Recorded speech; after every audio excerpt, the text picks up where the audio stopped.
সর্বনাশ হয়েছে। খলিফার প্রিয় তলোয়ার জুলফিকার পাওয়া যাচ্ছে না। চলো সারা শহরে তল্লাশি চালাই, চোরকে ধরতেই হবে। ওই তো, ওই লোকটার হাতেই মনে হচ্ছে খলিফার তলোয়ার। এটা খলিফার তলোয়ার, তুই চুরি করেছিস? কখনোই না, এটা বরাবরই আমার তলোয়ার ছিল এবং এখনো আছে।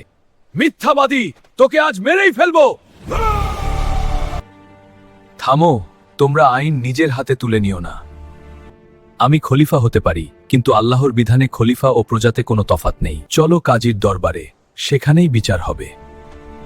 আজকের বিচার শুরু করা হোক। বাদী খলিফা এবং বিবাদী এই ইহুদি ব্যক্তি। তুমি কি খলিফার তলোয়ার চুরি করেছ? আমি চুরি করতে যাব কেন? এটা তো আমারই তরবারি। আমিরুল মোমিনিন, এটা যে আপনার তলোয়ার, তার কোনো সাক্ষী আছে আপনার কাছে? আছে, আমার ছেলে হাসান এবং আমার খাদেম আমার সাক্ষী। তারা চেনে আমার তলোয়ার।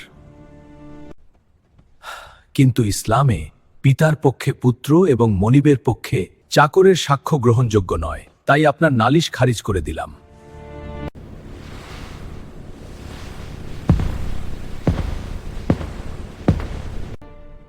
কি অকল্পনীয় বিচার!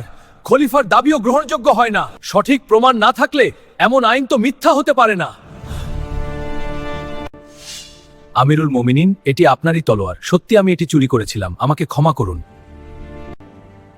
তুমি সত্য বলেছ, তাই আমি তোমাকে ক্ষমা করলাম। আজ থেকে আমি নিজেকে মুসলিম বলে ঘোষণা করছি। লা ইলাহা ইল্লাল্লাহু মুহাম্মাদুর রাসূলুল্লাহ। তুমি কেন সাবস্ক্রাইব করনি? এখনই সাবস্ক্রাইব করো নতুন ভিডিও দেখতে চাইলে।